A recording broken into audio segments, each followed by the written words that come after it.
Testing, testing, testing, testing. Okey. Okey, testing. Okey, respon, respon. Dengar tak suara cikgu? Seorang pelajar respon. Sah kan? Dengar. Dengar. Alhamdulillah. Okey, baiklah. Sebelum kita mulakan kelas, eloklah kita membaca umul kitab surah Al-Fatihah. A'udzubillahi minasyaitonirrajim. Bismillahirrahmanirrahim. Alhamdulillahirabbil alamin. Rahmanirrahim. Maliki yaumiddin.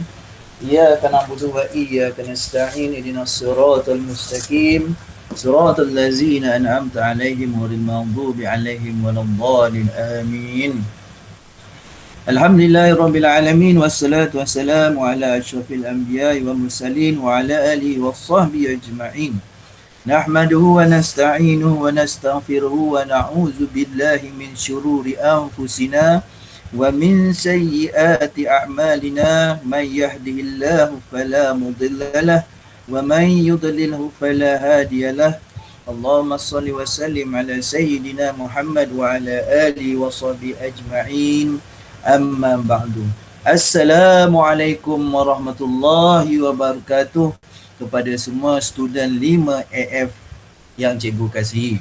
Assalamualaikum semua, sihat? Sihat Ego. Waalaikumsalam. Alhamdulillah, Alhamdulillah. Okey, di kesempatan ini cikgu juga ingin mengucapkan selamat Hari Raya Aidilfitri kepada semua student 5F. Maafkan kesalahan dan kesilapan cikgu sekiranya ada terkasar bahasa, menyakitkan hati awak semua sejak kita belajar bersama. Okey, sejak daripada tingkatan 4 lagi kan. Okey, cikgu minta maaf lah, cikgu pun manusia biasa. Walaupun cikgu bergelar sebagai seorang guru, ada juga melakukan kesilapan. Okey, maafkan cikgu daripada ujung rambut sampai ujung kaki. Alright. Baik, cikgu harap anda juga di sana, di rumah berada dalam keadaan sihat, jaga SOP, kita jaga kita, okey, jaga kesihatan. Dan buat pengetahuan semua semalam angka COVID-19 kita semakin meningkat, menghampiri 5,000 kes semalam. Semalam 4,500 kes baru. Okay, jadi nampaknya situasi di negara kita COVID-19 ni semakin buruk lah. Jadi cikgu harap pelajar-pelajar terus bersabar dan sentiasa berdoa kepada Allah SWT supaya Allah Subhanahu Wa Taala mengangkat virus ini dan kembali kepada seperti biasa. Okey. Baik pelajar-pelajar cikgu minta maaf kerana lewat cikgu masuk hari ini kerana laptop cikgu ada masalah teknikal yang memerlukan restart balik. Jadi bila restart balik lambat. Okey, dia apabila kita menggunakan Windows 10 dia banyak update kan. Jadi bila update tu memerlukan restart. Bila restart perlukan masa. Itu problemnya tapi alhamdulillah sudah kembali kepada sedia kala. Okey pelajar-pelajar, yang pertama cikgu nak pesan nanti kemas kini kehadiran anda dalam Telegram. Telegram tu cikgu dah buat kehadiran yang senang. Awak just klik saja button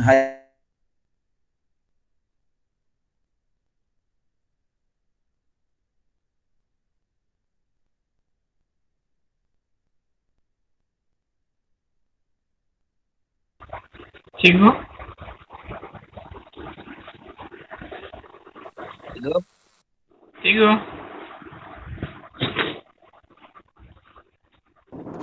Hello? Cikgu. Cikgu lag kot.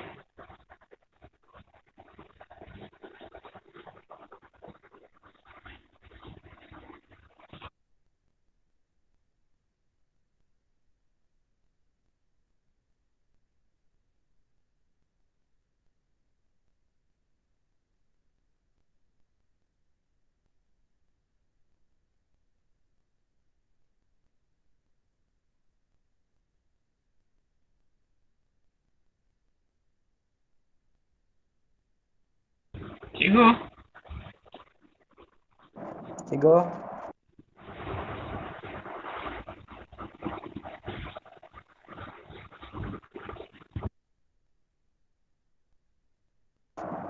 Aida? Aida. Aida. Aida. Tenang lah. Relax.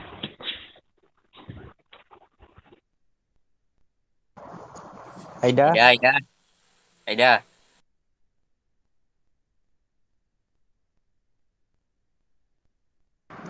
Aida. Aida. Aida. Aida. Aida. Benda.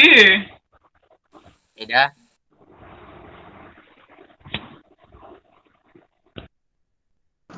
Aida. Aida.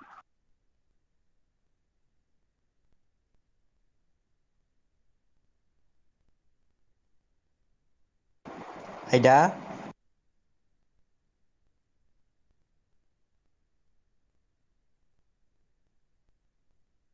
Aida.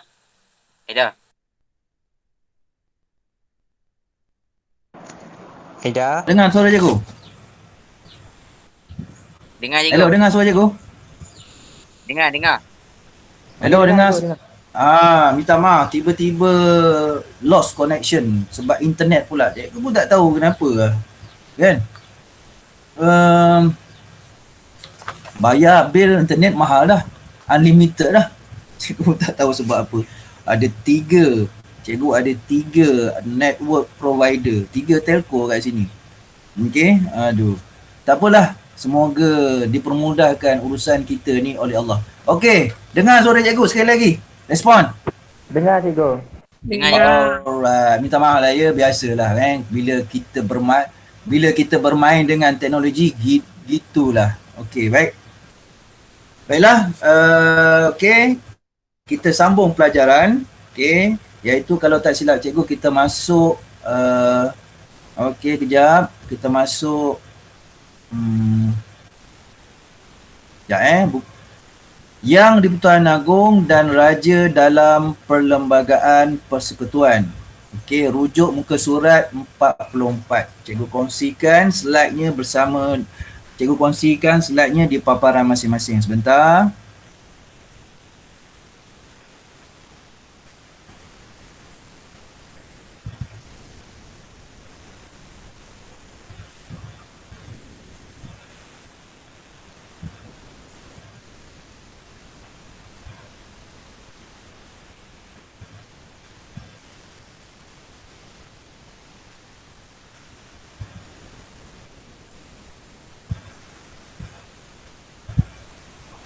Okey, terima kasih Aida, muka surat 46. Tak apa, cikgu imbas kembali muka surat 46 Okey, muka surat 46 Sorry, terima kasih Aida. Okey, respon nampak tak paparan yang cikgu kongsikan? Nampak tak? Tak nampak cikgu. Respon. Tak ada. Ada cikgu. Respon student. Tak ada. Ada cikgu. Tak ada cikgu. Hello, Ya, dengar ada. tak suara Tak ada. cikgu? Dengar cikgu. Tak ada. Dengar. Aida. Aida. Aida. Apa saja dia panggil aku apa hal?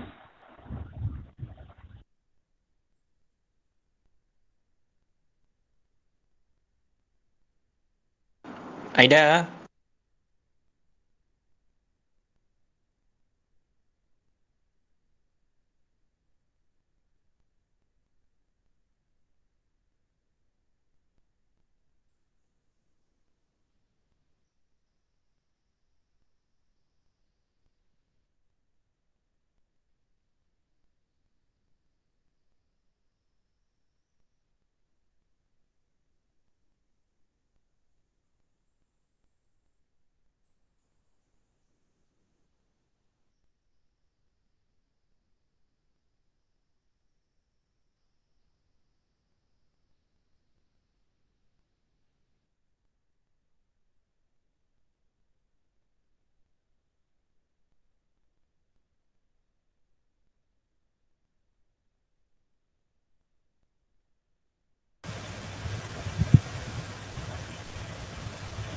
Hello, dengar respon?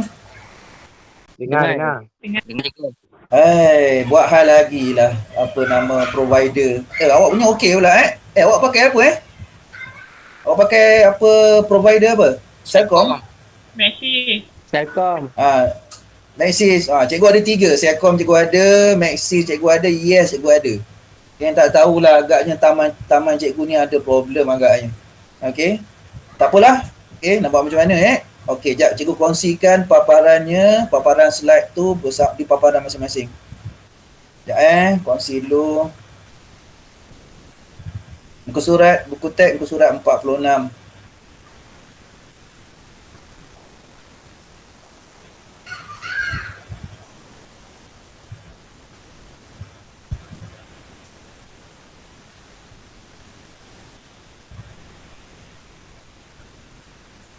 Okey, respon. Nampak tak paparan yang cikgu kongsikan? Sudah respon? Nampak tak paparan yang cikgu kongsikan? Nampak Ego. Nampak. Okey, nampak. Alhamdulillah. Kadang-kadang dia lambat sikit. Alright, good job. Baik. Okey, kita masuk topik. Masih lagi bab 3. Okey, perlembagaan persekutuan. Kita masuk subtopik 3.3 yang di-Pertuan Agong dan Raja dalam perlembagaan persekutuan. Baiklah, apakah kriteria kejayaan untuk topik ini? Baik, tengok kat sini juga ada buat catatan Okey. Baik. Okey. Pelajaran hari ini berjaya dicapai oleh murid sekiranya anda dapat menyatakan kaedah pemilihan YDPA. YDPA merujuk kepada yang di-Pertuan Agong. Saya guna singkatan selepas ini. Yang kedua, menjelaskan keutamaan kedudukan YDPA dalam perlembagaan. Dan KK yang ketiga, pelajar dapat menjelaskan kuasa dan peranan yang di-Pertuan Agong dalam perlembagaan. Jadi topik ini ada 3 misi yang perlu kita capai supaya pelajaran hari ini berjaya. Okey. Baik. Kita tengok KK pertama, menyatakan kaedah pemilihan YDPA. Alright. Okey, cikgu padan duduk kat sini Okey, baik. Okey, seperti yang telah kita belajar sebelum ni, okey, raja berperlembagaan merupakan sebahagian daripada pentadbiran negara. Okey, malah sekiranya orang tanya apakah bentuk pemerintahan negara kita, jawapannya ialah raja berperlembagaan dan demokrasi berparlimen. Cikgu highlightkan di sini. Sebentar Okey, cikgu highlightkan dulu isi pentingnya. So, adalah sebahagian daripada pentadbiran negara. Okey. Mengapa raja berperlembagaan adalah sebahagian daripada pentadbiran negara? Kerana dalam undang-undang tertinggi di negara kita, iaitu Perlembagaan Persekutuan, mengiktiraf kedudukan raja. Ada dalam perkara-perkara dalam perlembagaan yang memberitahu bahawa raja ini sah kedudukannya di sisi undang-undang tertinggi negara.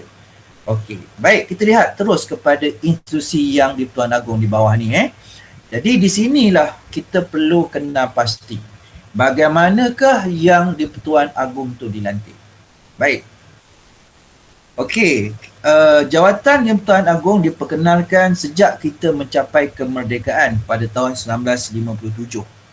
Okey. Jadi yang Tuan Agong ni dipilih dalam kalangan raja yang memerintah di 9 buah negeri Melayu. Okey, negeri Melayu dalam persekutuan. Okey, negeri bukan Melayu ialah negeri bukan Melayu ialah negeri yang tiada raja. Seperti Pulau Pinang, Melaka, okey, Pulau Pinang dan Melaka lah, 2 ni. Okay, yang lain ada raja. Kalau Sabah dan Sarawak, kalau Sabah Sarawak tak ada raja. Okay. Jadi yang Tuan Agong dipilih di kalangan raja yang memerintah di 9 buah negeri Melayu dalam persekutuan, iaitu Perlis, Kedah Perak, Selangor, Negeri Sembilan, Johor, Pahang, Terengganu dan juga Kelantan. Jadi semua sekali 9. Okey. Baik. Okey. Kemudian yang Tuan Agong dipilih melalui peranan Majlis Raja-Raja. Melalui sistem penggiliran. Sistem penggiliran seperti yang kita akan tengok jadual di bawah ni. Jadi Majlis Raja-Raja okey, akan menguruskan pemilihan Yang Tuan Agong, akan mengadakan mesyuarat khas untuk memilih agung yang seterusnya. Walaupun sudah ada sistem penggiliran tersebut, Majlis Raja-Raja akan tetap membuat mesyuarat untuk memikirkan, untuk membuat penilaian bakal di Pertuan Agong yang dipilih. Okey. Baik. Jadi kaedah-kaedah itu seperti mana yang telah ditetapkan dalam Perlembagaan Persekutuan dan peraturan-peraturan Majlis Raja-Raja. Maksudnya bukan sembrono saja Yang Tuan Agong itu dipilih. Ada garis panduannya seperti yang ditetapkan dalam Perlembagaan dan peraturan Majlis Raja-Raja. Okey. Baik, cikgu tambah lagi satu maklumat. Awak boleh tambah dengan mencatatkan pada mana-mana ruang di situ. Okey. Selain daripada dipilih di kalangan Raja 9 buah negeri, okey, pemilihan ini dilaksanakan secara 5 tahun sekali. Boleh buat catatan tambahan di situ. Okey. Baik. Cuba lihat jadual di bawah. Okey. Inilah sistem penggiliran sistem penggiliran yang telah ditetapkan oleh Majlis Raja-Raja dan Perlembagaan Persekutuan. Yang pertama Negeri Sembilan, kedua Selangor, ketiga Perlis, keempat Terengganu, kelima Kedah, keenam Kelantan, ketujuh Pahang, ke-8 Johor, ke-9 Perak. Kemudian ulang semula pusingan seterusnya kepada Negeri Sembilan semula. Jadi Sultan Pahang kita adalah Yang Tuan Agong ke-16. Kan? Jadi kita Yang Tuan Agong 16 mulai 31 Januari 2019. Okey, setakat ni faham kaedah pemilihan Yang Tuan Agong? Student, respon? Faham? Faham Okey, cikgu ulang balik. Yang pertama dipilih daripada bagaimana yang di-Pertuan Agong dilantik, dipilih daripada kalangan raja. Bukan putera raja bukan putera raja, bukan cucu raja. Kadang-kadang raja yang memerintah 9 buah negeri Melayu dalam persekutuan. Okey, Perlis, Kedah, Perak, Selangor, Negeri Sembilan, Johor, Pahang, Terengganu dan Kelantan. Okey, 5 tahun sekali. Okey, berdasarkan Perlembagaan Persekutuan dan peraturan-peraturan Majlis Raja-Raja. Situ point dia. Okey. Baik, kalau tak ada apa-apa inquiry, kita teruskan muka surat 47. Yang ni kita akan belajar KK yang kedua, menjelaskan keutamaan kedudukan Yang di-Pertuan Agong dalam perlembagaan. Dalam Perlembagaan Persekutuan, kalau awak buka buku Undang-Undang Malaysia ni, awak lihat perkara 32. Di situ tertulis, termaktub dengan jelas kedudukan Yang di-Pertuan Agong. Baik. Jadi Yang Tuan Agong adalah ketua utama negara. Okey, ada orang sebut ketua negara. Okey, boleh juga. Dalam perlembagaan ditulis sebagai ketua utama negara. Baik. Yang di-Pertuan Agong juga menjadi punca kepada kedaulatan negara, okey, ketaatan, perpaduan, kebesaran negara kita dan juga kemuliaan negara. Besar ni kedudukan Yang Tuan Agong kita dalam perlembagaan. Yang ni okey, perkara 32 yang ditulis dalam Perlembagaan Persekutuan bahagian yang keempat, ketua utama negara. Baik. Di sini kita lihat perkara ketiga, Yang Tuan Agong hendaklah dipilih oleh Majlis Raja-Raja dalam tempoh 5 tahun. Tapi boleh bila-bila masa meletakkan jawatan. Seperti yang berlaku pada Sultan Muhammad yang kelima Kelantan, dia letak jawatan belum cukup tempoh 5 tahun. Jadi nak pilih Yang di-Pertuan Agong yang baru, Majlis Raja-Raja akan bermesyuarat untuk memilih siapa yang layak mengganti jawatan Yang Tuan Agong, menggantikan Sultan Muhammad kelima. Okey, dan Yang Tuan Agong juga boleh dipecat jawatannya daripada memegang jawatan Tuan Agong, okey, oleh Majlis Raja-Raja. Okey, atau dia terpecat dengan sendirinya, terhenti dengan sendirinya apabila dia berhenti menjadi raja. Kalau dia tak nak jadi raja, nak jadi rakyat biasa, maka dia tak boleh lagi lah menjadi Yang Tuan Agong. So, semua perkara ini termaktub dengan jelas dalam Perlembagaan Persekutuan. Okey, baik, tengok lagi di bawah. Okey. Ini ranking priority kedudukan Yang Tuan Agong dalam persekutuan. Okey, yang pertama, Yang Tuan Agong, orang nombor 1 negara. Yang kedua, permaisurinya. Yang ketiga, sultan-sultan dan raja-raja Melayu yang lain serta pemangku rajanya. Okey, putera-putera sultan lah, tengku mahkota. Yang keempat, yang dipertua bagi negeri-negeri seperti Sabah dan Sarawak, Pulau Pinang dan Melaka. Okey. Kemudian yang kelima, bekas Raja Permaisuri Agong yang menerima saraan diraja. Okey. Dan keenam, baru Perdana Menteri. Perdana Menteri ranking keenam rupanya. Dan yang ketujuh, Timbalan Perdana Menteri. Jadi pelajar-pelajar jelas bahawa ranking ataupun kedudukan Yang Tuan Agong adalah nombor 1 negara. Nama pun ketua utama negara. Baik.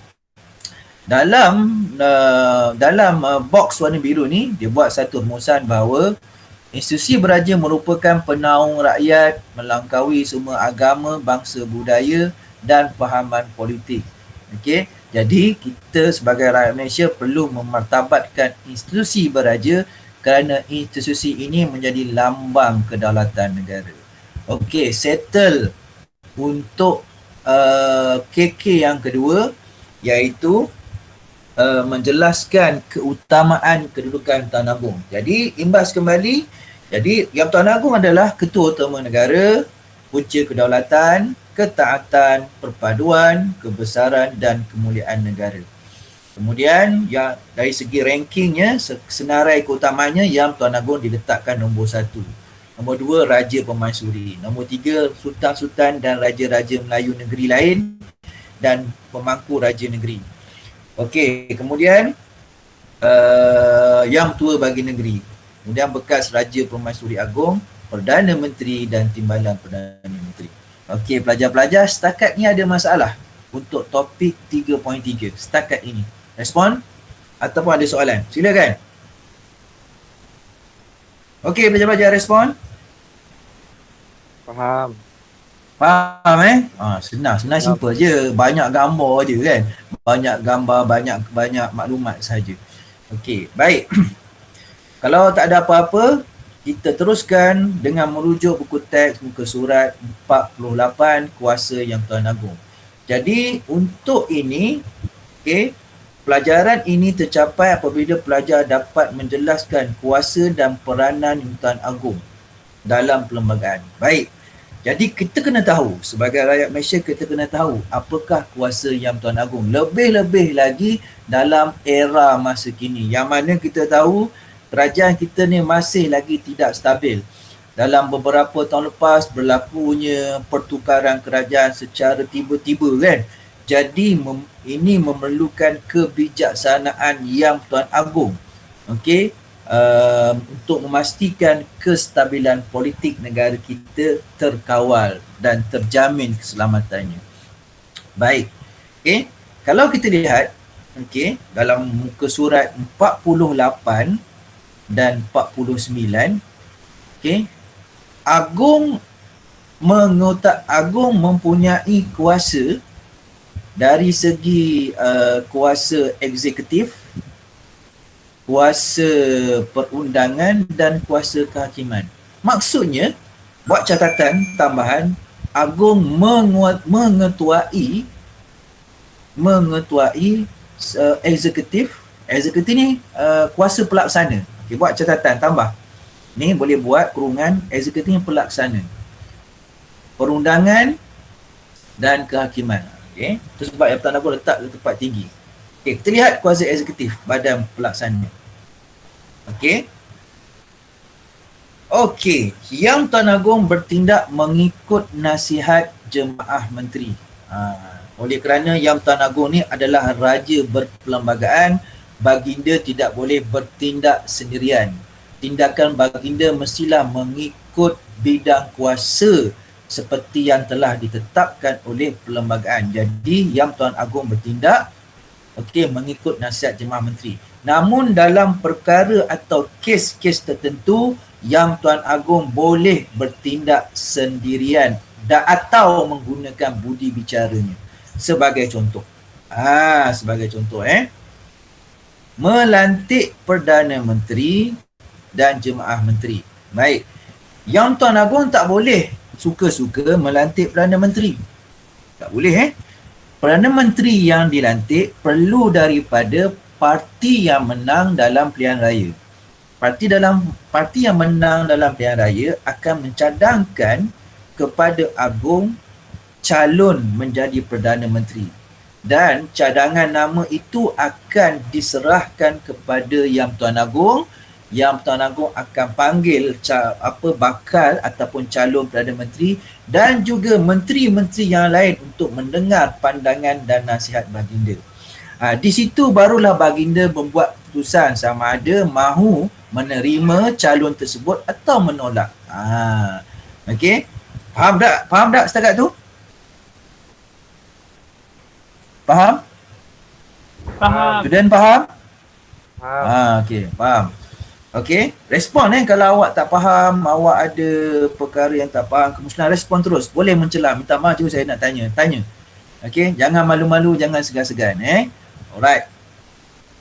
Baik. Yang Tuan Agong melantik seorang ahli Dewan Rakyat yang pada budi bicara baginda mendapat kepercayaan sebilangan besar ahli Dewan Rakyat sebagai Perdana Menteri.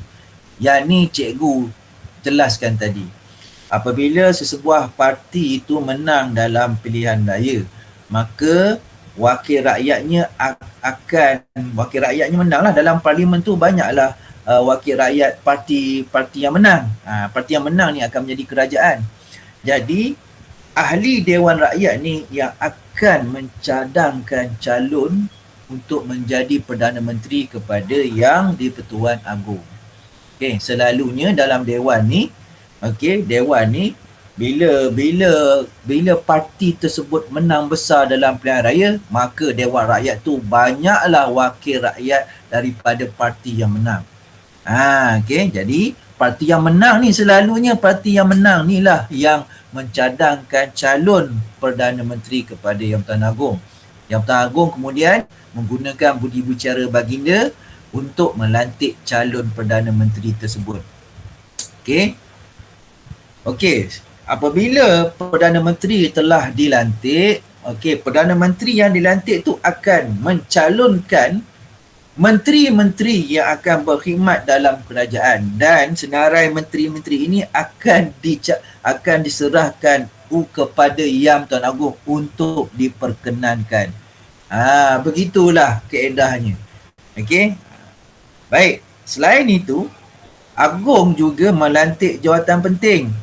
Contoh, Peguam Negara, Panglima Angkatan Tentera dan Ketua Audit Negara. Seterusnya ahli Suruhanjaya Pilihan Raya, ahli Suruhanjaya Polis dan sejumlah ahli dalam Majlis Angkatan Tentera. Yang ini jawatan-jawatan penting dalam negara yang melibatkan keselamatan, yang melibatkan pertahanan dan melibatkan undang-undang. So yang ni memang jawatan penting yang memerlukan lantikan dari Yang Tuan Agong. Baik, dari segi ketenteraan tengok dari segi ketenteraan. Yang Tuan Agong adalah pemerintah tertinggi seluruh Angkatan Tentera Malaysia. Jadi jawatan dia atau pangkat dia Panglima tertinggi. Panglima bagi Angkatan Udara, Angkatan Laut dan juga Angkatan Tentera Darat Malaysia. Dan baginda dibantu oleh Majlis Angkatan Tentera.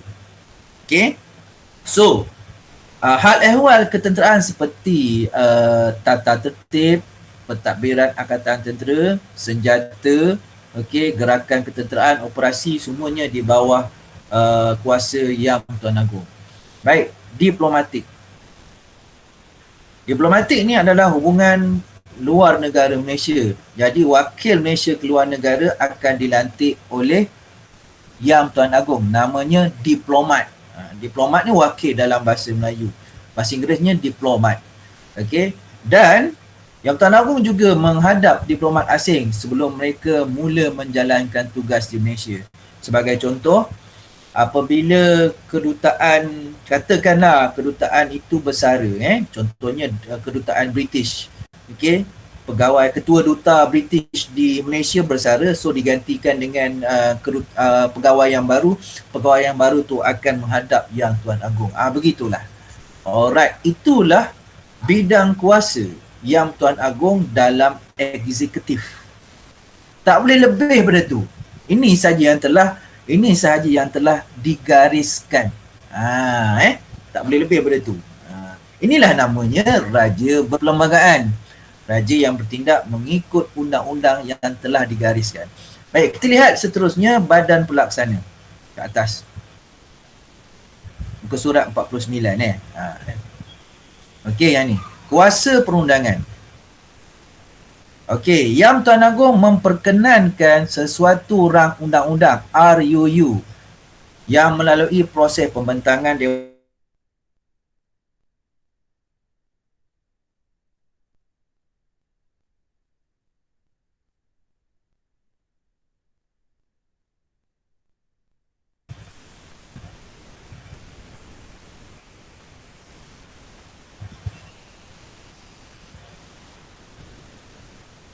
Okey, dengar tak suara cikgu? Dengar. Oh, tadi lost sekejap. Okey, baik. Share screen nampak tak? Share screen. Nampak. Sudah, share. Tadi dia lost sekejap. Maksud dia tapi dapat catch up balik. Okey, nampak So, kita tengok rang undang-undang akan diperkenalkan oleh undang-undang oleh Yang Tuan Agong sebelum diwartakan, dikuatkuasakan. Okey. Itu dia kuasa Yang Tuan Agong memperkenalkan rang undang-undang. Okey, contoh undang-undang baru ataupun pindaan undang-undang, okey, memerlukan perkenan Tuan Agong sebelum dikuatkuasakan. Baik, persidangan parlimen. Yang Tuan Agong punya kuasa untuk memanggil parlimen bersidang. Dia ada kuasa. Okey, kalau contoh Yang Tuan Agong kata kena panggil parlimen bersidang dan parlimen akan bersidang. Okey, baginda juga berkuasa memberhentikan dan membubarkan parlimen. Berhentikan dan membubarkan parlimen. Contohnya darurat yang berkaitan keselamatan. So, contohnya pada tahun 1969, 13 Mei 1969, okey, Yang Tuan Agong telah menggunakan kuasanya untuk memberhentikan dan digantung parlimen kerana kita darurat, okey, kerana rusuhan kaum. Baik, dari segi agama, okey, Yang Tuan Agong adalah ketua agama Islam bagi negeri baginda sendiri, bagi wilayah persekutuan Melaka, Pulau Pinang, Sarawak dan Sabah. Maksudnya Yang Tuan Agong adalah ketua agama Islam negeri baginda sendiri dan negeri-negeri yang tidak ada raja dan sultan, seperti yang telah digariskan ini. Okey, ketua agama Islam negeri lain adalah sultan dan raja yang memerintah negeri tersebut. Baik, hak dan keistimewaan. Ini merujuk kepada orang Melayu dan juga Bumi Putera Sarawak dan Sabah. Yang Tuan Agong bertanggungjawab menjaga serta melindungi kedudukan istimewa orang Melayu, Bumi Putera Sarawak dan Sabah. Jadi kita sebagai orang Melayu, pelajar-pelajar tak perlu bimbang Okey, sebab Yang Tuan Agong memang akan menjaga kedudukan istimewa orang Melayu dan Bumi Putera Sarawak dan Sabah. Namun begitu, baginda juga tidak mengabaikan kepentingan sah kaum lain di Malaysia. Okey. Darurat. Buat pertama kalinya dalam sejarah negara selepas darurat komunis, okey. Negara kita sekarang ni negara kita darurat pelajar-pelajar darurat kesihatan namanya. Tapi tidaklah seteruk darurat keselamatan satu ketika dahulu, ancaman komunis kan. Tapi ini darurat. Yang perkenankan darurat adalah Yang Tuan Agong. Yang Tuan Agong boleh membuat pengisytiharan darurat. Dan pengisytiharan tersebut dilakukan selepas baginda memastikan betul atau adanya keadaan yang mengancam keselamatan awam dan juga ekonomi negara. Okey, itu adalah garis ataupun bidang kuasa Yang Tuan Agong dalam aspek perundangan. Ini saja yang Tuan Agung bertindak. Baik, kita lihat dalam aspek kehakiman. Okey, yang ni cikgu kena tukar highlight warna hijau supaya lebih jelas nampak. Okey. Yang Tuan Agung melantik hakim mahkamah atasan setelah mendapat nasihat Perdana Menteri.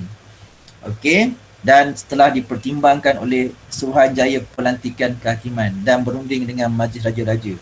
Sebab pelajar-pelajar hakim ni mesti bebas daripada mana-mana pengaruh, sama ada daripada parti pembangkang ataupun daripada kerajaan.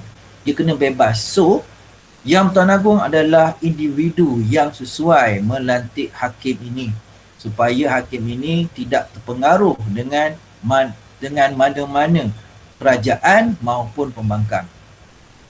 Okey, hakim mahkamah atasan terdiri daripada Ketua Hakim Negara, Presiden Mahkamah Rayuan, Hakim Besar Mahkamah Tinggi Malaya, Sarawak dan Sabah, Mahkamah Persekutuan, Rayuan dan juga Mahkamah Tinggi. Ini adalah hakim-hakim tertinggi ni. Baik, dari segi kuasa pengampunan dalam hal jenayah di wilayah persekutuan Kuala Lumpur contohnya, Labuan dan Putrajaya, okey, boleh mendapat keampunan yang di-Pertuan Agong. So, individu yang melakukan jenayah di wilayah persekutuan ataupun yang menetap di wilayah persekutuan yang melakukan jenayah boleh memohon mendapat keampunan daripada Yang Tuan Agong. Dan dengan menggunakan budi bicara baginda boleh mengampunkan, menangguhkan, meringankan hukuman tersebut. Okey, sama ada dia mahkamah tentera, mahkamah syariah di Melaka, Pulau Pinang, Sabah dan Sarawak dan juga mahkamah di wilayah persekutuan. Okey, itulah bidang kuasa Yang Tuan Agong dalam kuasa kehakiman. Okey, baik. Setakat ni ada apa-apa nak tanya? Silakan, cikgu buka kepada sesi soal jawab. Silakan. Silakan, pelajar-pelajar. Silakan. Contoh belakang kalau dia ada macam kes jenayah membunuh gitu kan, dia nak apa tu macam kurangkan hukuman, dia minta dekat tu ke Agong lah. Yes, betul. Okay. Betul. Tengoklah dia duduk kat negeri mana. Kalau dia duduk kat macam kat KL gitu, KL wilayah persekutuan, dia boleh memohon dengan Yang Tuan Agong. Okay. Kalau contoh dia tentera, dia melakukan jenayah, dia anggota tentera, dia dah dijatuhkan hukuman, so dia nak ampun, kena mohon dengan Tuan Agong. Contoh itulah. Ataupun individu itu melakukan jenayah syariah, jenayah agama Islam di negeri yang di negeri tak ada raja, Melaka, Pulau Pinang, Sabah dan Sarawak. Nak mohon ampun, kena mohon ampun dengan Yang di-Tuan Agong. Sebab tadi dah cerita, dah beritahu Yang Tuan Agong adalah ketua agama Islam bagi negeri-negeri yang tak ada raja. Okay. So, kesalahan jenayah syariah di negeri-negeri yang tiada raja kena mohon dengan Yang di-Pertuan Agong.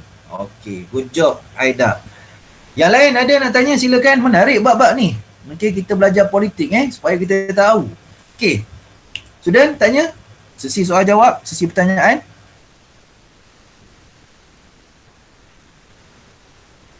Ada nak tanya? Silakan.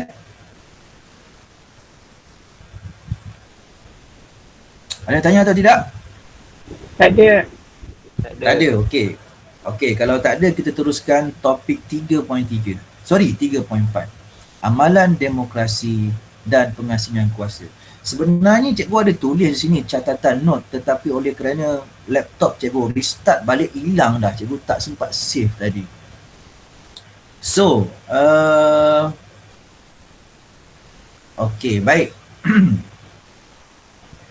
Untuk ini, okey, cikgu tulislah kat sini KK dia. KK.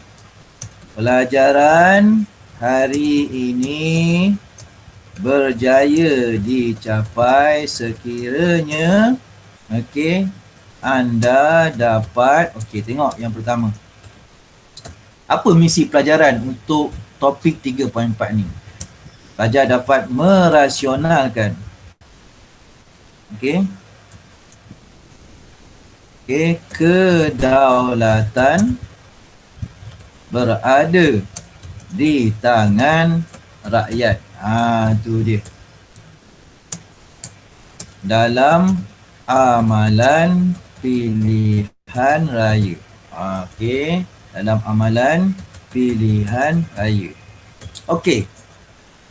Baik, 3.4. Okey, amalan demokrasi dan pengasingan kuasa ada dua bahagian di sini. Satu amalan demokrasi dan satu lagi pengasingan kuasa. Baik, cuba lihat di sini. Okey, K-nya, okey. Yang pertama, pelajar dapat merasionalkan kedaulatan berada di tangan rakyat dalam amalan pilihan raya. Apa sebenarnya terms ataupun frasa, maksud frasa kedaulatan berada di tangan rakyat ni dalam amalan pilihan raya? Baik, kita tahu bahawa selain raja berperlembagaan, negara kita juga mengamalkan amalan demokrasi, iaitu demokrasi berparlimen, sebab kita ada parlimen. So, nak panggilnya demokrasi berparlimen. Dalam parlimen ni ada Dewan Rakyat dan ada Dewan Negara. Dewan Rakyat ni, ahli Dewan Rakyat ni dipilih melalui pilihan raya. So, ingat demokrasi, ingat pilihan raya. Gitu. Baik, kita tengok dulu amalan pilihan raya. Okey, pilihan raya negara kita ada dua. Imbas kembali bab apa cikgu tak ingat, kalau tak silap cikgu bab 9. Bab 9 tingkatan 4. Pilihan raya di negara kita ada dua jenis pilihan raya. Yang pertama, pilihan raya umum yang besar seluruh negara, iaitu daripada Perlis sampai Johor. Okey, Perlis sampai Johor, namanya pilihan raya umum, setiap 5 tahun sekali. Okey, setiap 5 tahun sekali. Cikgu tekan highlighter pen dulu. Okey, nama dia PRU diadakan dalam tempoh 5 tahun selepas kerajaan itu memerintah. Sekiranya kerajaan itu telah memerintah lebih pada 5 tahun tetapi tidak membubarkan kerajaan, maka kerajaan itu akan terbubar secara automatik. Jadi kerajaan yang memerintah bila cukup 5 tahun dia kena bubarkan parlimen supaya Suruhanjaya Pilihan Raya dapat mengadakan pilihan raya. Begitu. Baik. Jadi pilihan raya ini diadakan sejak negara kita mencapai kemerdekaan. Okey. Dan sampai hari inilah amalan ini kita teruskan. Okey. So beginilah dia gambar-gambar. Okey, kempen pilihan raya, kita ada daftar pemilih, kita ada proses undian. Undi adalah rahsia. Jadi itulah pelajar-pelajar. So amalan pilihan raya penting. So tambah makluman, semua pelajar ni dah tahu makluman tambahan. Umur pengundi dalam pilihan raya telah diturunkan kepada 18 tahun. Dan cikgu gesa kepada semua pelajar, okey, awak nanti lepas dah cukup umur 18 tahun, pergi pejabat pos, daftar sebagai pengundi. Tunaikan tanggungjawab anda. Okey, baik. So, mana rasionalnya kedaulatan berada di tangan rakyat, pelajar-pelajar? Mengapa? Okey, baik, begini pelajar-pelajar, dengar baik-baik. Okey, mengapa dikatakan bahawa kedaulatan berada di tangan rakyat? Rakyatlah yang akan memilih kerajaan yang memerintah. Okey, melalui wakil rakyat tu lah.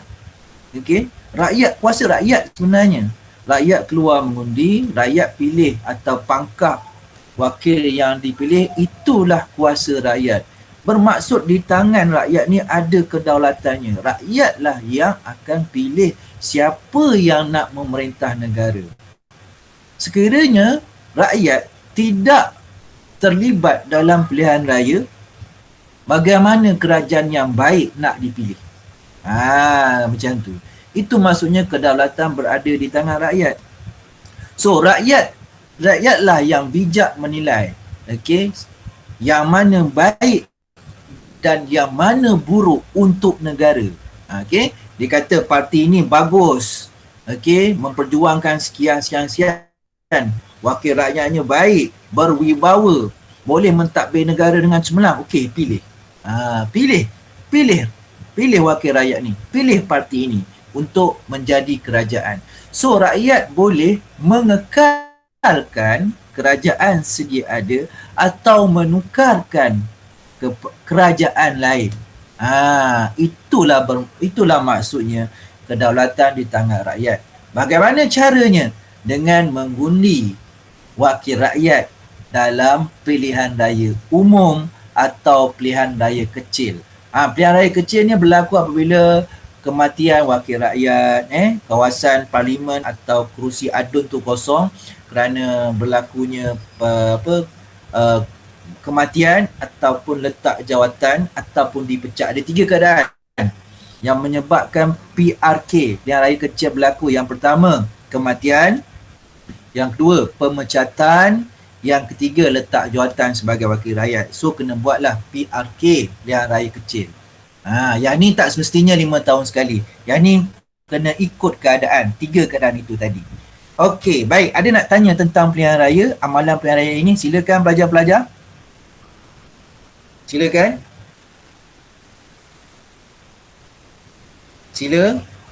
Tak ada ego. Sila pelajar. Ada, silakan. Tak ada ego. Tak ada? Oh, faham ke? Tak ada Faham Okey tak? Student okey tak? Okey. Okey. Okey alright. Macam mana Aina Syairah? Aina Syairah okey, Aina Syairah. Saja nak test. Faham? Okey. Aina Syairah okey? Okey. Okey. Alright, bagus. Kalau okey, takut syok sendiri. Awak syok sendiri belajar, cikgu syok sendiri mengajar. Balik awal kita. Okey.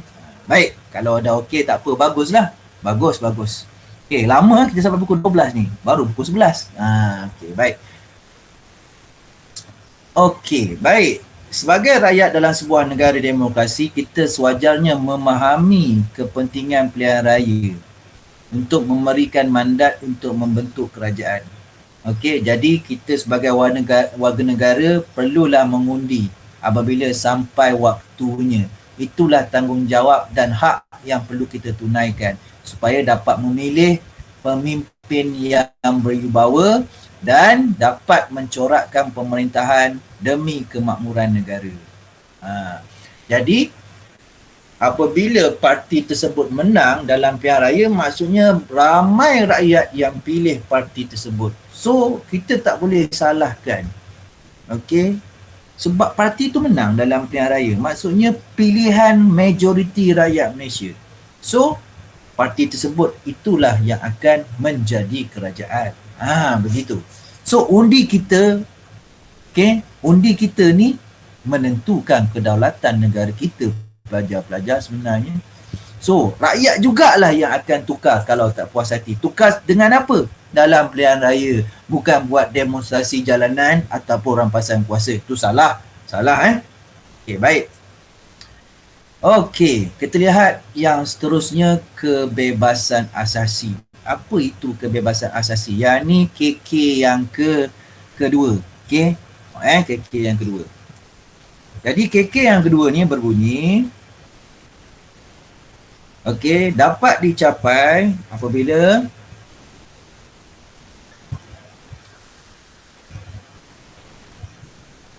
pelajar tidak menyalahgunakan kebebasan asasi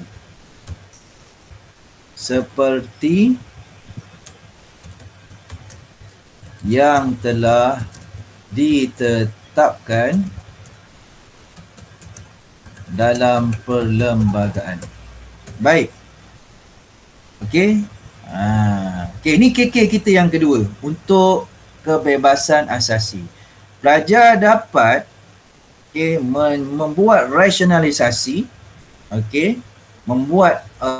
mewajarkan bahawa kebebasan asasi ini tidak boleh disalahgunakan. Sebagai sebuah negara demokrasi, semua warga negara bebas, bebas, ada hak-hak yang boleh warga negara itu buat, dan kita perlu tahu apa kebebasan asasi yang kita ada, yang kita dapat dari segi undang-undang. Okey, jadi kita tidak boleh menyalahgunakan kebebasan asasi tersebut. So kita kena tahu dulu apakah kebebasan asasi kita. Yang pertama, kebebasan diri.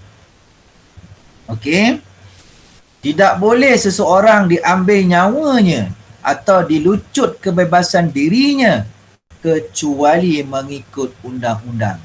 Maksudnya, kalau ada orang bunuh kita tanpa peruntukan undang-undang, orang yang bunuh itu adalah melakukan salah laku jenayah dan hukumannya boleh hukum gantung sampai mati. So kita berhak mendapatkan perlindungan keselamatan apabila diancam nyawa kita. Sebagai contoh, kita diancam oleh individu tertentu, ancaman keselamatan, contoh bunuh, ancaman ugut, peras ugut dan sebagainya, kita buat laporan polis sebab itu kebebasan diri kita. Dan tak ada individu yang boleh menghalang kita melakukan, kita keluar rumah nak pergi mana-mana, tak boleh. Tak boleh halang kita nak pergi mana kecuali menurut undang-undang. Nampak sekarang ni? Sekarang ada undang-undang iaitu MCO Pasal 3, Movement Control Order 3.0, PKP 3.0. So, kebebasan diri kita dah tak macam dulu. Sebab apa? Ada undang-undang yang menghadkan pergerakan kita. Kalau kita langgar juga, itu dia. RM3,000 tak ikut SOP. Faham Baik. Yang seterusnya, kebebasan agama.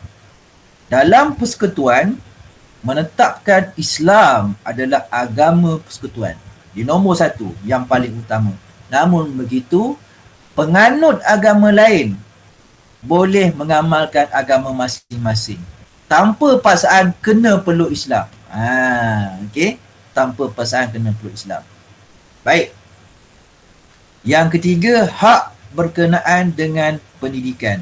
Semua warga negara layak mendapat pendidikan di negara kita, dan cikgu beritahu kepada anda semua bahawa pendidikan negara kita ni, pendidikan di peringkat rendah dan menengah, kebanyakannya percuma, terutama di sekolah-sekolah kerajaan. Percuma. Kalau pelajar perlu bayar duit pun, duit nak beli buku kerja, nak buat kelas tambahan, duit nak beli buku ni, alat tulis, itu saja. Okey, dia tak ada istilah yuran lah, tak ada. Okey, mana ada sekolah kerajaan menetapkan yuran, tak ada. Sumbangan PIBG tu bukan sumbangan sekolah, tu PIBG. Okey. So, semua warga negara tanpa mengira agama, bangsa, keturunan dan tempat lahir boleh belajar negara kita. Orang luar negara pun boleh belajar negara kita. Kena buat permohonan lah bersekolah di sekolah kerajaan. Ada tu, kalau tak silap cikgu, tahun 2019 ke 2018 kita ada seorang murid kita yang warga negaranya masih kabur. Okey, sebab mak dia Malaysia, ayah di Indo. So IC-nya belum dapat IC Malaysia. So dia dikira bukan warga negara. So dia tu kena pergi Jabatan Pendidikan Negeri Pahang untuk bayar segala cukai dan yuran untuk belajar di sekolah kerajaan. Begitulah. Dan sebagai warga negara, kita ada kebebasan bersuara, berhimpun dan berpersatuan. Ni hak kita. Tetapi kalau kebebasan bersuara, berhimpun tu salah guna, kita boleh dikenakan tindakan undang-undang. Contoh, dalam Facebook, media sosial, pelajar menulis dalam post atau menulis artikel, yang boleh mengancam keselamatan dan ketenteraman awam, kita boleh dikenakan tindakan. Maksudnya, walaupun kita ada kebebasan asasi pelajar-pelajar, kita tidak boleh menyalahgunakannya. Contoh, bebaslah aku nak mencuri hari ni. Mana boleh, tak boleh.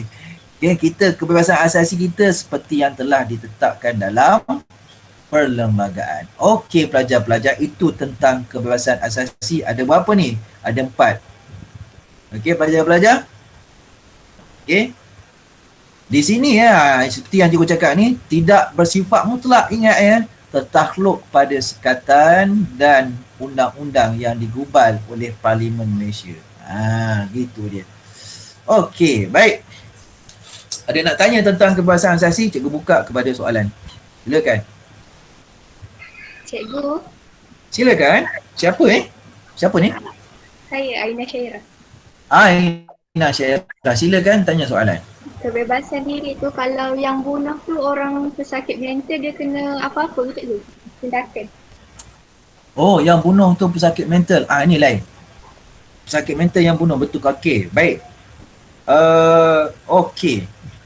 Pesakit mental, kita kena, bila ada kes bunuh, orang yang membunuh tu, suspek, dia akan dinilai dari segi kesihatan mental dia.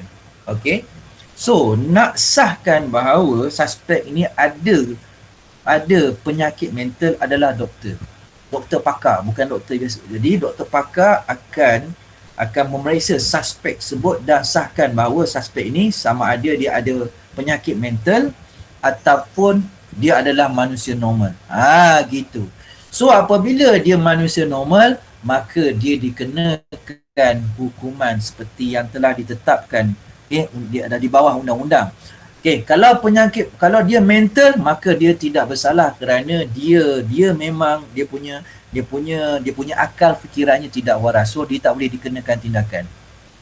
Dan dia ni diarahkan oleh mahkamah kena duduk di pusat perlindungan bagi penyakit-penyakit mental. Dia kena duduk kat situ. Okey. Sebenarnya mana-mana keluarga yang ada individu yang ada penyakit mental, yang kita tahu bahawa dia ni memang penyakit mental ni dia boleh boleh mencetuskan keselamatan awam. So dia kena letakkan individu ni di pusat-pusat perlindungan. Kalau tak, nanti bila dia naik syih, dia sampai waktu dia gila, dia gila, tak makan ubat, contoh dia tak makan ubat, so dia boleh bertindak di luar. Dia bukan di luar akal, dia memang tak waras. Dia boleh bertindak sewenang-wenangnya. Okey, pelajar Faham Contoh kan, ada kes yang mana dia bunuh mak dia bunuh ayah dia bunuh isteri dia bunuh anaknya. Sebab apa? Ada kes dalam surat khabar. Sebab apa? Sebab dadah. Itu lain, itu bukan penyakit mental, itu ciri sendiri je pasal. Okey, faham Okey, soalan lain silakan kalau ada. Silakan kalau ada. Soalan lain? Okey, tak ada Baik. Okey, tak apa. Okey, silakan. Tadi je kan ada Sila. tanya. Kalau yang macam psycho tu, Okey. dia dikira mental juga ke? Psycho macam mana? Okey, itu sebabnya psycho macam mana. Yang mental ni, mental problems atau mental illness hanya boleh disahkan oleh doktor pakar. Kan? Contohnya suspek ni suspek tu suspek ni ditangkap, dan apabila telah disiasat oleh polis rujuk suspek ni ke pakar mental menyatakan memang dia penyakit mental, so sah. So dia tak boleh dikenakan tindakan undang-undang.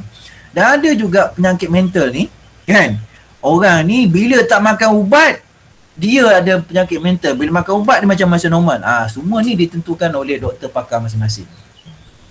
Okey. Kalau setakat psycho orang, dia psycho tapi dia normal, tapi dia memang orang jenis psycho psycho punya orang.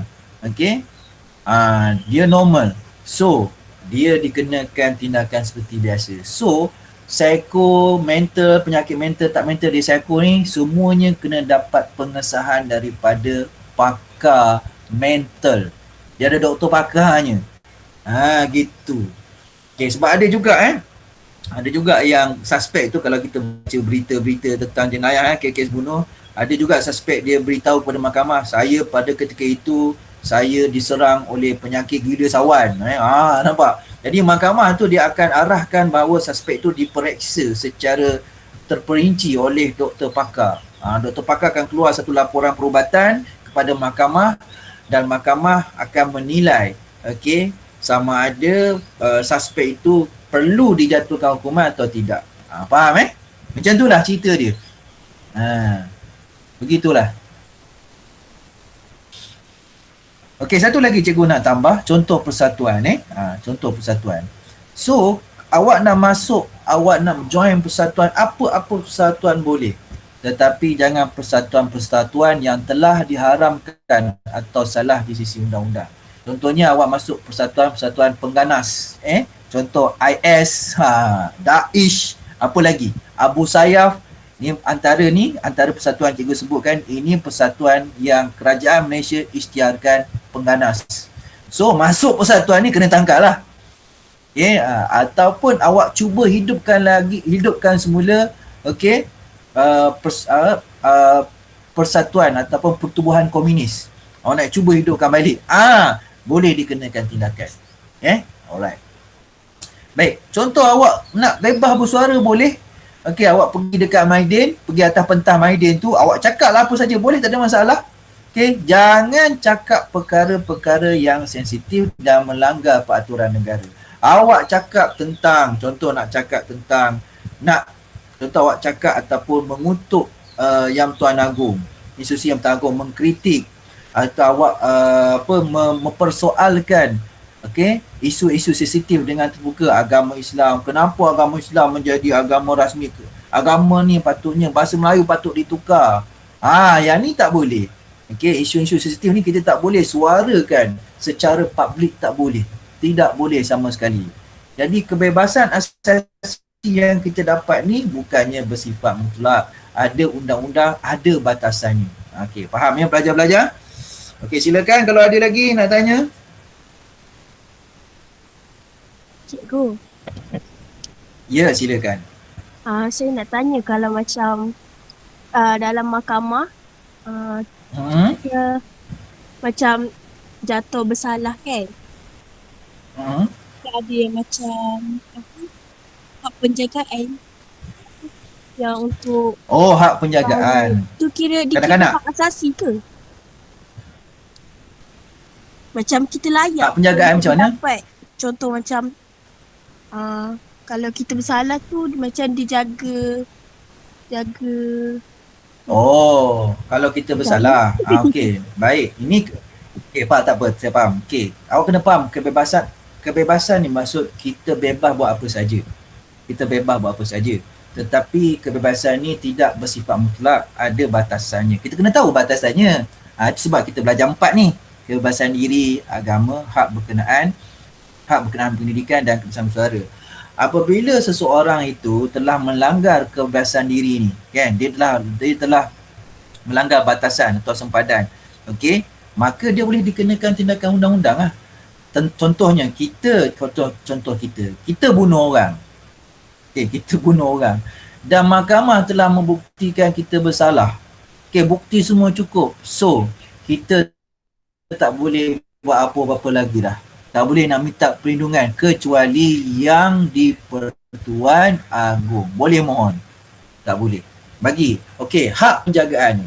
Hak penjagaan ni.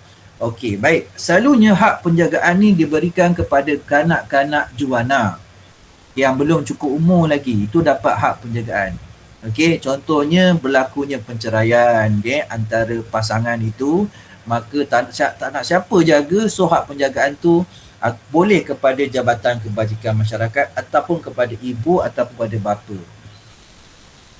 Selalunya bila kanak-kanak ni bila pasangan itu bercerai, kanak-kanak ini akan diletakkan di bawah jagaan ibu. Apabila kanak-kanak itu sudah dewasa, dia boleh pilih sama ada nak duduk dengan ibu atau bapanya. Terpulang. Itulah dia kalau dari segi hak penjagaan. Adapun untuk hak penjagaan bagi orang yang didakwa atas kesalahan jenayah, hak-hak dia lah, dia boleh membela dirinya dan boleh mengupah peguam. Jadi contohnya cikgu didakwa melakukan jenayah didakwa, polis tangkap dan sebagainya. Okey, dah masuk lock-up. Hak cikgu ialah cikgu boleh membela diri dan juga mendapatkan khidmat guaman. Sebab pada masa itu belum lagi dibuktikan bersalah. Dibuktikan bersalah ni apabila mahkamah putuskan berdasarkan bukti-bukti yang kukuh. Sebab undang-undang di negara kita, seseorang itu tidak boleh, seseorang itu tidak bersalah sehingga dibuktikan bersalah. Itu prinsip dia. Jadi walaupun cikgu ditangkap oleh polis hanya jalankan tugasnya. Polis tak boleh jatuh hukuman bersalah atau tidak. Yang jatuhkan hukuman salah atau tidak ini adalah mahkamah sahaja. Jadi walaupun cikgu duduk dalam lock-up, walaupun cikgu ulang alik ke mahkamah, contohnya, walaupun hakim belum kata apa-apa lagi, cikgu masih belum dikira bersalah. Hak cikgu ialah boleh membela diri dan mendapatkan khidmat peguam. Itu hak-hak dia. Walaupun kita melakukan jenayah. Si penjenayah pun ada hak-hak dia. Pelajar-pelajar, apatah lagi kita ni orang awam. Okey, faham Okey, soalan lain. Cikgu, Orang lain ada? Kalau yang pendidikan tu macam sebelum kena gantung. Pendidikan macam mana? Tu. Maksudnya nak belajar? Pendidikan agama. Ni. Okey, baik. Okey, macam ni. Boleh? Tak ada masalah. Ada je. SPM dibuatkan penjara. Tak ada masalah. Ya, pelajar-pelajar. Cuba tengok penjara penuh tu. Berapa ramai calon yang ambil SPM. Tapi dia tak boleh lah ambil SPM di sekolah. Dia kena ambil SPM di penjara. Penjara tu akan buat bilik khas. Okey, bilik khas.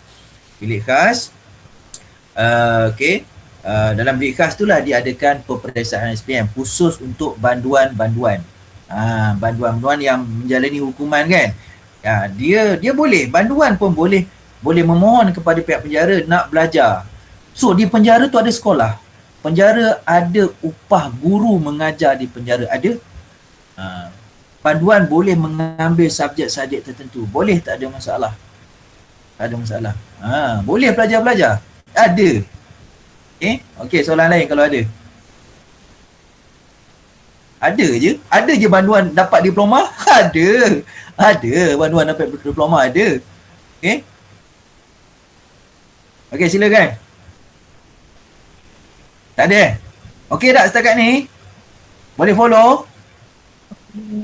Respon boleh follow? Boleh Jangan letih lah. Subjek ni topik ni menarik tak sebenarnya? Kan? Okey, jom. Kita tengok seterusnya muka teks lagi, muka surat seterusnya, pengasingan kuasa. Baik, untuk pengasingan kuasa ni, okey, cikgu cuba habiskan sebelum pukul 11.30. Lepas tu kita buat latihan So untuk pengasingan kuasa ni, baik KK-nya ialah yang ketiga, pelajar dapat menjelaskan kepentingan pengasingan kuasa dalam perlembagaan. Okey, apa tu maksud pengasingan kuasa? Jom kita tengok muka surat seterusnya. Muka surat 52. Baik, inilah pengasingan kuasa dia. Baik. Pelajar-pelajar sekalian, okey, negara kita sebagai negara demokrasi berparlimen, dalam aspek pemerintahan kita mengamalkan pengasingan kuasa. Gariskan. Okey, sejak daripada kemerdekaan lagi. So, kuasa itu diasingkan kepada 3 badan. Okey, 3 badan, iaitu Badan Perundangan, dalam bahasa Inggeris legislatif, Badan Pelaksana, dalam bahasa Inggerisnya eksekutif, dan Badan Kehakiman, dalam bahasa Inggerisnya judiciary. Okey. Baik. Kuasa ketiga-tiga badan tersebut telah ditetapkan oleh perlembagaan. Dia dah ada garis panduan. Follow the rules. Jadi, Yang Tuan Agong pula mengetuai ketiga-tiga badan ini. Itu sebab tadi kita belajar kuasa-kuasa yang Tuan Agung. Kuasa perundangan, kuasa eksekutif dan kuasa kehakiman. Baik, inilah pelajar-pelajar pengasingan kuasa. Kita buat pengasingan kuasa ni supaya tidak ada salah guna kuasa dan campur tangan. Sebagai contoh, okey, kuasa badan perundangan ni tak boleh masuk campur badan eksekutif dan badan kehakiman. Tak boleh. Dia tak boleh masuk campur. Contoh, tugas perundangan tak boleh buat eksekutif, tak boleh buat hakiman, tak boleh. Masing-masing ada kuasa masing-masing. Dah diasingkan, dah dipecahkan. Okey, baik. Badan perundangan ni adalah di bawahnya parlimen, yang mana parlimen ni ada dua dewan, Dewan Negara dan Dewan Rakyat. Dewan Rakyat ahlinya dipilih melalui pilihan raya. Inilah kerajaan ni. Ni kerajaan ni, bentuk kerajaan. Nak bentuk kerajaan ni lah. 3 badan ni lah yang mentadbir kerajaan negara kita, pelajar-pelajar. So kerajaan kita dibahagi pada 3. Badan perundangan, badan eksekutif, badan hakiman. Dan 3 badan ni diasingkan kuasanya. Okey, ni Dewan Rakyat Okay, ahli Dewan Negara dilantik oleh Yang Tuan Agung. So, Dewan Rakyat ni akan gubal undang-undang di Parlimen. Okay. So, terhasillah akta dadah berbahaya, akta kesihatan, akta jabatan pengangkutan jalan, akta polis, akta pendidikan, akta itu, akta ini, macam-macam untuk keselamatan, ketenteraman dan keharmonian negara. Tu tugas badan perundangan. Okey, baik. Okey, badan eksekutif ni pula adalah eksekutif ni pelaksana yang melaksanakan, okey, yang melaksanakan apa yang telah digubal oleh badan perundangan. So, tugas ketuanya ialah siapa? Perdana Menteri. Perdana Menteri lah yang menjalankan tugas-tugas seperti yang telah digariskan dalam perlembagaan. Okay, jadi undang-undang dalam perlembagaan itu digubal oleh siapa? Digubal oleh Parlimen. So, yang running, yang kuat kuasakan ialah Badan Eksekutif Perdana Menteri. So, Perdana Menteri takbirlah negara. Okay, dibantu oleh menteri-menterinya. Menteri-menteri ini membentuk satu kabinet dinamakan sebagai Jemaah Menteri. Kita ada Menteri Pertahanan, kita ada Menteri Kesihatan, kita ada Menteri Pengangkutan, Menteri Wanita, Menteri itu, Menteri ini, Menteri Perpaduan, okey, Menteri Kerja Raya, banyak menteri.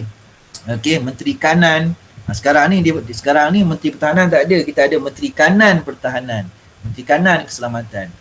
Okey, dan kita ada kementerian-kementerian yang akan mentadbir segala hal ehwal politik, ekonomi dan sosial seperti pendidikan, kesihatan, perpaduan, kebajikan masyarakat, okey, wanita dan sebagainya. Ni badan eksekutif. Pelajar-pelajar Badan ketiga adalah badan kehakiman yang diketuai oleh Ketua Hakim Negara dan di bawahnya ada mahkamah atasan dan mahkamah bawahan. Penting badan kehakiman supaya dapat menyemak segala tindakan badan eksekutif, menyemak segala tindakan badan perundangan sah dari di sisi undang-undang negara Malaysia.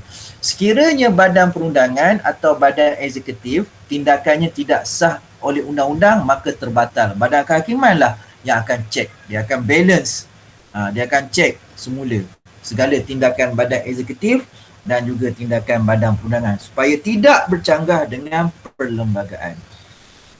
Okey, baik, itulah setakat ini pengasingan kuasa. Okey, ada nak tanya setakat ini pengasingan kuasa?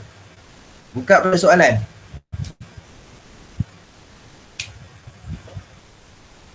Ada nak tanya? Sudah ada nak tanya? Silakan. Ada nak tanya? Tak ada.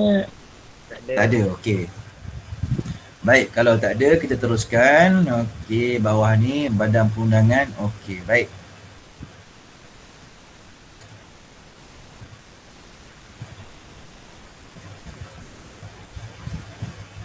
Okey. Cuba keluarkan test pad, keluarkan. Cikgu nak bagi latihan sekejap, setengah jam ni. Setengah jam, cikgu nak bagi satu, cikgu nak bagi satu tugasan. Boleh? Boleh Okey, keluar test pad. Masing-masing ni. Okey, ni cikgu tulis dia punya latihan. Okey, latihan satu saja dalam test pad, esei Nombor 1.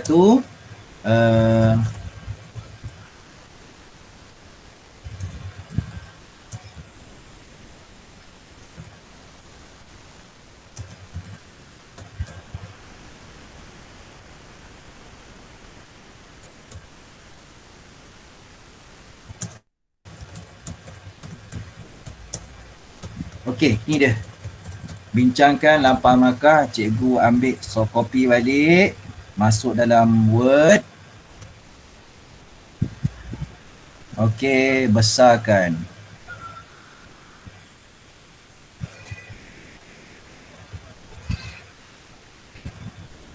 Tu saja. Okey, buat sekarang. Okey, buat sekarang. Awak buat rangka jawapan dulu, cikgu nak tengok. Okey, cuba buat rangka jawapan dalam masa 15 minit.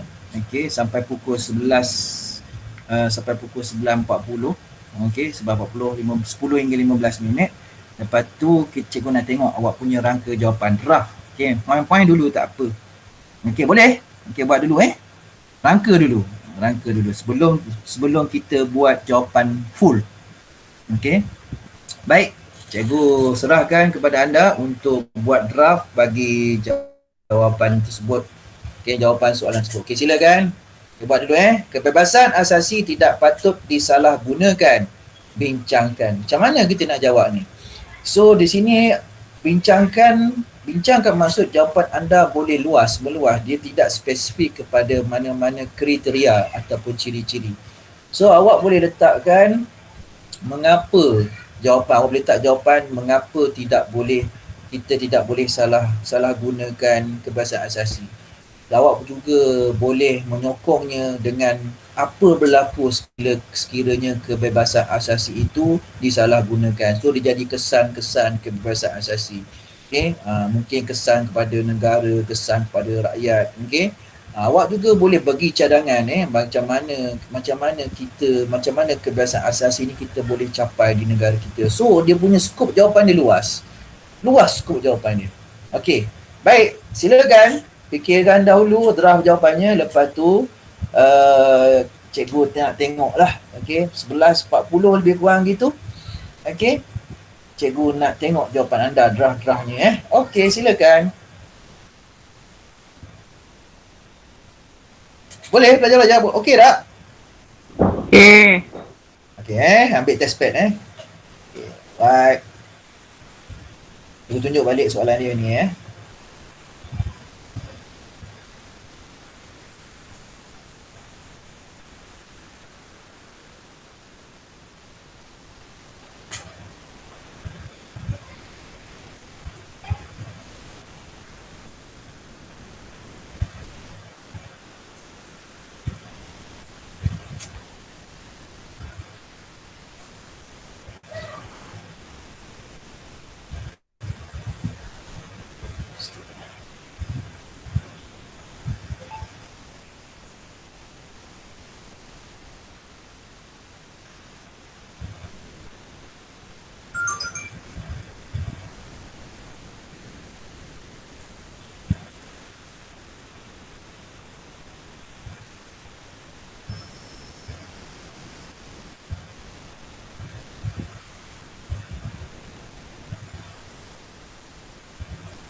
Okey student, boleh tak?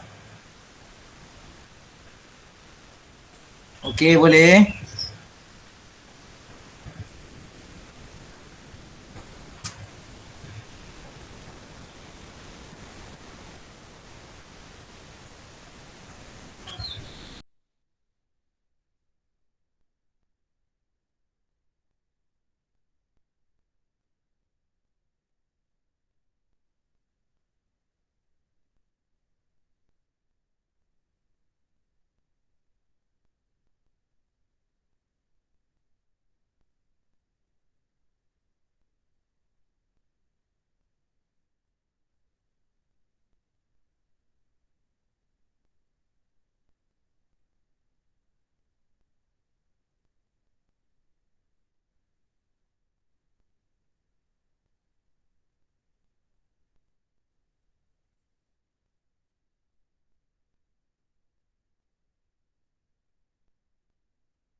Okey, 11.36, 11.45. Kita berhenti Kita dah tengok awak punya isi.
Okey, pelajar-pelajar macam mana? Okey tak? Boleh ke? Okay. Boleh. Okey, tak apa, bagus. Lagi 2 minit je lagi. Seminit je lagi. Tak apa, cikgu nak draft je. Okey. Kita akan bincang poin-poin penting dulu.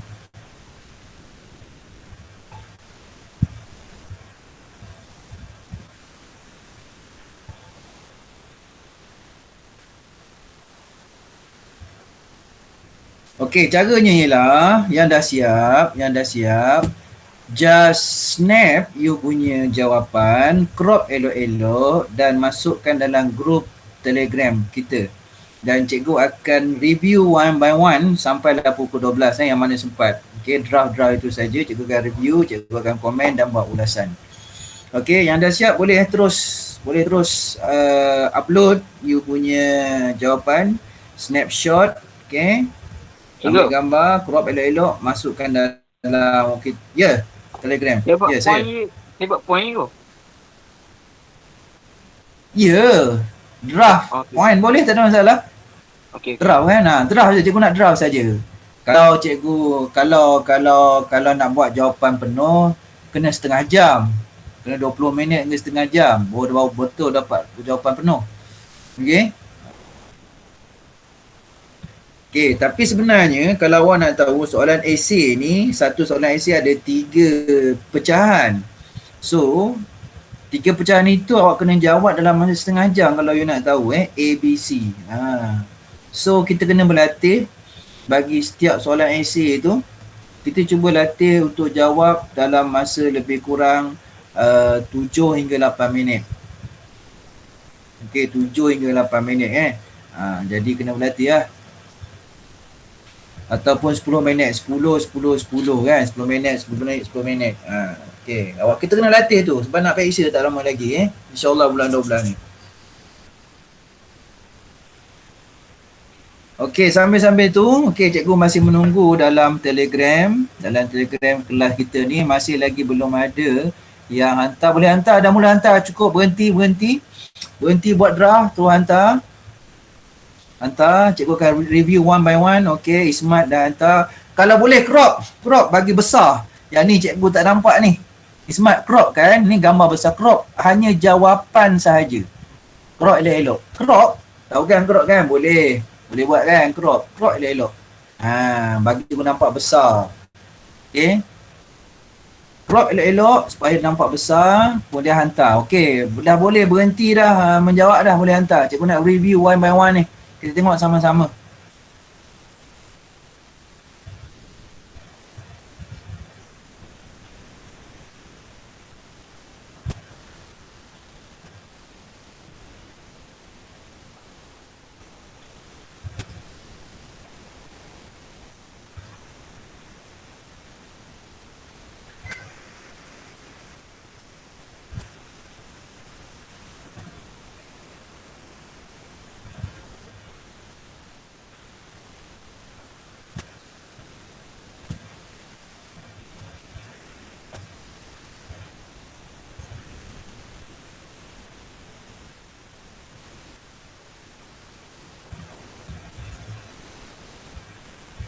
Alright, Ismat. Oh, okey macam ni Ismat, okey, thank you Ismat.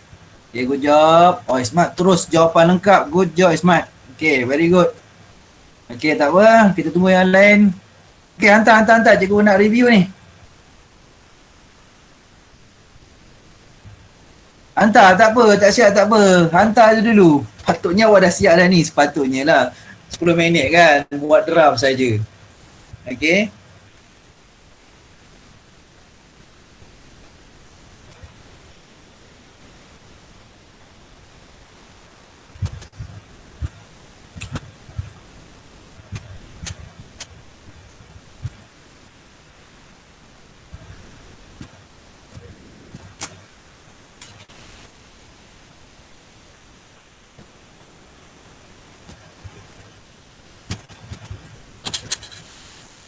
Okay, come on. Cikgu nak review ni. Kalau tak sempat pukul 12. Dua je hantar. Okay. Alright, okay Fatin. Bagus.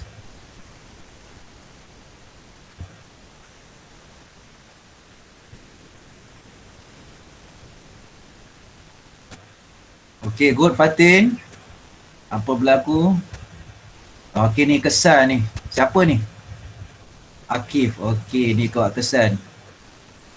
Kesan. Okey, good. Okey, lagi. Baru 4 orang.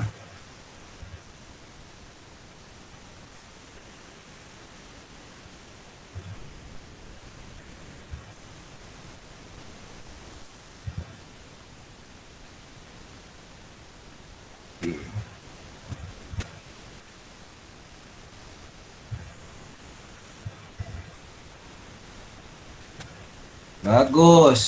Alright, good job ni Daniel Azim ni. Ayat dia sangat bagus. Okey. Ayat Fatih pun okey sebab dah nampak dah ada rangka yang tepat. Okey, Akif masih lagi draft tapi tak apa, okey, tak ada masalah. Betul ni. Okey, ada lagi Zazrul. 8 markah.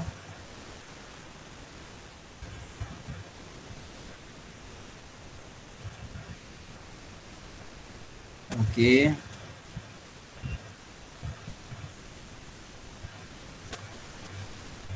Okey, pun betul.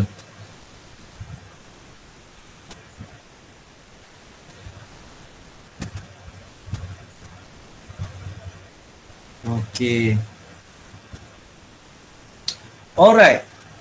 Okey. Setakat yang cikgu baca ni, cikgu review tanpa pen merah, review secara kasar tanpa pen merah, cikgu dapati bahawa okey, idea-idea yang bernas mampu diberikan oleh kamu. Tahniah. Cikgu ucap tahniah lah sebab ada idea-idea yang sangat-sangat bagus ni. Okey, alright. Okey, bagus. Okey, lagi. Okey, bagus. Okey, ni bagus. Ni latihan antara latihan yang bagus Fakta orang contoh. Okey. Okey, bagus. Tepat sekali ni. Ni bagus. Macam ni bagus. Kalau nak buat rangka jawapan pelajar-pelajar untuk soalan yang terbuka, ni soalan terbuka pelajar-pelajar, jawapannya bersifat terbuka. Tidak mestinya ambil pada buku teks. Okey, berfikir secara munasabah, memetik jawapan daripada sumber selain buku teks pun boleh. So awak buat FSCI ni bagus. Okey, baik. Cikgu nak ada lagi tak? Okey, cikgu nak review jawapan Aina Maisarah ni. Okey, baik pelajar-pelajar, follow? Boleh follow? Boleh. Okey, baik, kita tengok ada kat sini jawapan Aina Maisarah ni. Okey, okey, ni ada lagi sampai dah. Bagus. Teruskan nak menghantar. Baik, kita sama-sama lihat jawapan Aina Maisarah. Aina Maisarah membina draft ataupun rangka jawapan dengan menggunakan kaedah FSCI macam ni, bagus. Okey. Okey. Kebebasan merupakan satu keistimewaan rakyat. Bagus. 1 poin dekat sini betul, tepat sekali, sangat-sangat tepat. Namun diknya rakyat tidak boleh melanggar undang-undang. Bagus, sangat-sangat tepat. Okey. Sebagai contoh, tidak boleh mencuri atau membunuh orang semena-menanya. Bagus, contoh yang tepat. Inference, hal ini bertujuan memastikan ketenteraman dan kesedaran awam terjamin. Tepat sekali. Cikgu tepuk tangan. Cuma tak dapat 8 markah sebab 4 saja. Jadi Aina, betul dah ni. Awak fikir lagi 4. Cukup dapat 8. Yang ni satu perenggan. Perenggan kedua, buat lagi FSI, dapatlah 4 campur 4, 8. Okey. Baik pelajar-pelajar, sebelum tu cikgu nak review. Soalan ni sebenarnya dia bersifat, kalau kita tengok betul-betul bila kata tugas bincangkan, okey, maksudnya soalan ini jawapannya terbuka. Pelajar boleh bagi jawapan mengapa ke asasi. Jadi jawapannya menjurus kepada kesan-kesan penyalahgunaan kebebasan asasi. Dia bagi kesan, semua kesan negatif, semua dapat markah. Kan? Dan ada juga pelajar juga boleh sebenarnya memberi cadangan. Okey. Bagaimana kita gunakan kebebasan asasi yang betul, dengan betul pun boleh. Itu pun markah yang tepat. Jadi kesimpulannya jawapannya bersifat terbuka, sangat-sangat luas. Okay. So, markah yang mudah sebenarnya ni boleh dapat. So, kita tengok balik review yang seterusnya. Kita tengok Aina Syairah. Okay. Kebebasan asasi tidak patut disalahgunakan kerana ni kena tambah ni. Kerana ia bukannya hak mutlak setiap individu. Cek balik buku teks. Kerana ia bukannya hak mutlak. Okey. Okey, hal ini kerana ia dapat memberikan ruang dan peluang untuk pendapat masing-masing. Betul? Okey. Sebagai contoh, rakyat dapat melindungi moral negara. Betul? Okey, betul. Kesimpulannya ni inference, ketenteraman, kesejahteraan awam terjamin. Bagus. Kerana tidak patut disalahgunakan kerana dapat membantu keamanan negara. Okey, tidak patut disalahgunakan kerana ia dapat okey. Betul, bagus. Contoh hubungan baik. Okey. Aina Syairah, untuk yang ini hubungan baik dengan negara lain ini dah jadi kebebasan asasi ni merujuk pada kebebasan individu. Okey, jadi kalau awak bagi contoh hubungan baik dengan negara lain ni macam tidak berapa tepat. Awak kena bagi contoh individu itu sendiri sebab kebebasan asasi ni merujuk kepada individu atau warga negara. Gitu. Jadi boleh kaitkan dengan kebebasan asasi ni boleh membantu kemajuan negara sebagai contoh dalam menyuarakan pendapat. Okey, cadangan-cadangan kepada kerajaan supaya kerajaan boleh memajukan cadangan kerajaan sepatutnya buat macam ni, buat macam ni. Bagi cadangan kerajaan supaya cadangan itu dapat memberi buah fikiran pada kerajaan untuk memajukan negara. Cuba fikirkan apa contohnya. Contohnya memberi cadangan supaya pasukan keselamatan kita ni bebas daripada rasuah. Kita bagi cadangan. Kan? Seperti penubuhan Suruhanjaya integriti di setiap pasukan keselamatan seperti Polis Diraja Malaysia. Itu boleh. Kebebasan bersuara, nampak? Kebebasan bersuara. Kita patut menggunakan dengan baik. Dengan menyalurkan cadangan-cadangan yang bernas kepada kerajaan. Sebagai contoh, nampak? Sebagai contoh, tadi itu Suruhanjaya pematuhan integriti boleh diwujudkan di setiap pasukan keselamatan, cabang pasukan keselamatan di negara kita. Gitu kan. Okey. Okey dah ni sebenarnya. Nanti betulkan balik. Alright. Lagi ada tak? Kita tengok Zazrul. Okey. Hak kita atau peluang untuk memberikan pendapat. Okey, cikgu tambah hak istimewa. Memang dia hak, betul, tapi kalau ada perkataan istimewa selepas itu boleh. Hak kita, okey, tapi buat okey sebenarnya, betul lah ni. Hak kita atau peluang untuk memberikan pendapat kita sebagai rakyat, okey. Hak untuk bersuara mengikut, okey, good. Memilih memimpin, kebebasan bersuara untuk memilih memimpin, bagi memimpin negara, okey, good.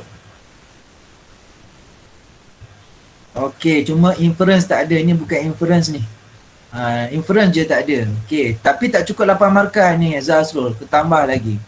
Okey Akif, belum cukup draft ni tak cukup, boleh lagi kembangkan isi, dapat menimbulkan ketegangan kaum kerana okey ni fakta akibat rasa tidak puas hati, bagi contoh, bagi inference.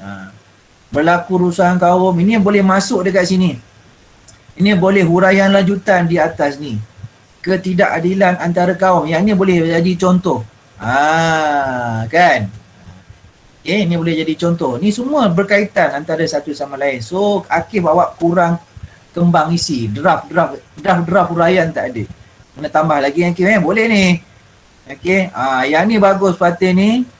Okay, bagus. Ni contoh yang baik lah Ini perenggan pertama, ni perenggan kedua.